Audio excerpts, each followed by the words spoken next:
everybody, this is your host Laci B. I'm at the Black Film Fest of New Orleans. I'm here with one of our rising filmmakers, Mr. Keva. How are you? I'm doing well. So I just really loved your film. I cannot say that enough. I was emotional watching your film.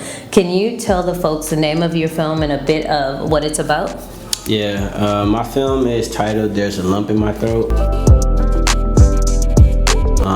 It is a story about a poet working through his grief, and it asks the question of what would life be like if trauma manifested itself inside the body. So I know you talked a bit on the stage about it, but for you guys, you didn't get to witness that beautiful panel that I did. Could you tell us a little bit of the inspiration for your film? Yeah, so growing up, I kind of have taken a different life path from a lot of my friends, some who's still here, some who's no longer here. And I got the spark when I was at Dillard around 2022, 2023. And I saw it through at my graduate film school, which is Florida State. But the spark was really like me trying to sort through the friends that I lost along the way. And also my background is in poetry, so it started from a poem actually, which is something that I didn't share on the stage. And while I was writing the film, I thought that I was, finally processing that and healing from it. And then I wound up losing a younger cousin of mine this month, December of, I want to say last year. Yeah. And so that kind of shaped the narrative. It kind of put I took some time away. It kind of made me go back to the drawing board a little bit, not only on myself but with the story, and that's the product. Well, I really appreciate your film because I thought it had such a tenderness for your lead. So I want to ask you this. So when you talk about, see, the film doesn't really say it. It lets us guess some things. Now, I'm going to point this out, and you guys will know when you see the film what I'm talking about. Didn't you make a cameo? I did. You made a cameo, but you had that same, let's just call it mark. Yes. I need to know, because y'all, I really like this film. What was that mark? Because the lead character had it, and then you as the cameo had it. What are you saying with that? I think it just, the intention behind it was for people to ask the question, what mark do I have? And I'm saying mark because that's the term we chose. But what mark do I have in myself, and how do I work through that?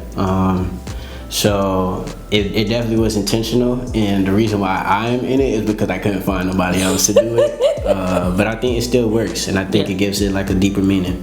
I think it really did, because it touched me, because when I get to the end of the film and I think about the mark, I think the way the lead sees the mark, he sees that somebody else is going through what he's going through.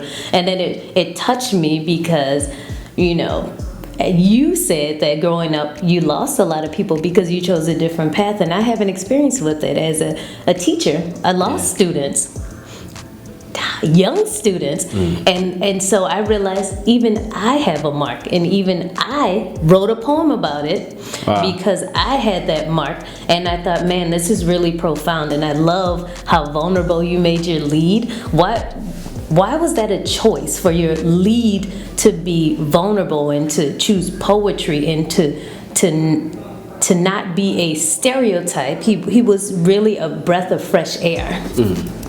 Yeah, I think poetry is creative expression no matter what medium you choose, whether it's painting, poetry, any other thing. I think it allows you to be vulnerable in that way, and it kind of distances you also from whatever your expression, that allows you to actually, I think it works out that you're more vulnerable than what you would be. And another thing is I've never been to therapy myself, so this film was kind of a lot of my films is self-therapy, but I kind of imagine what would it be like if I actually went to therapy. But for my lead, we talked a lot about the character's vulnerabilities, and how does he react when he is vulnerable, when someone sees that he's vulnerable, what does it look like when he's not? So yeah, I think that answers it. Yeah, no, you definitely answered it. And I loved, again, how you really infused New Orleans and the scene the flashback scene where they're joking, Yeah. or as what say what y'all call it? Ribbon. Ribbon Jolson. I learned that from my students.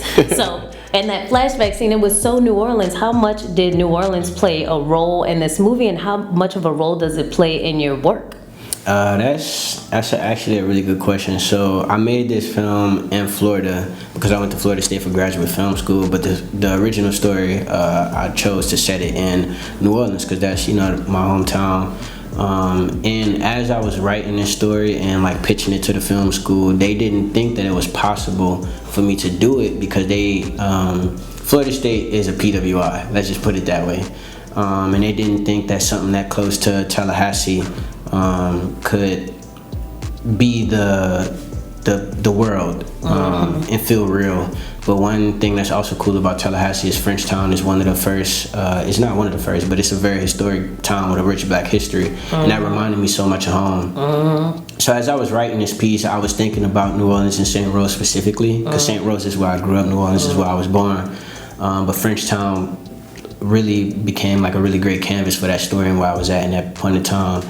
I wouldn't be who I am without both St. Rose and New Orleans. So I think the imprint of both of those locations are all over this project and myself.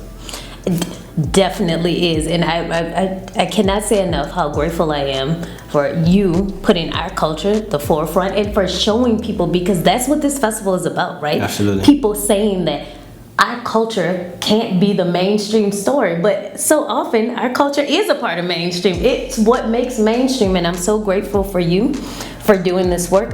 Please keep doing this work. I know I sound like your auntie right now because I'm so very proud of you, but I'm also so very happy. Y'all, this is Keva, one of our amazing filmmakers, and I cannot wait to see what he has up next. Can you give us your social media so the people can connect with you? Absolutely. So you can find me on all social platforms at Cinematic Cap, Cinema TICKAP, actually.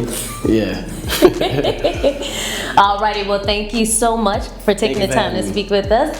We'll see y'all soon.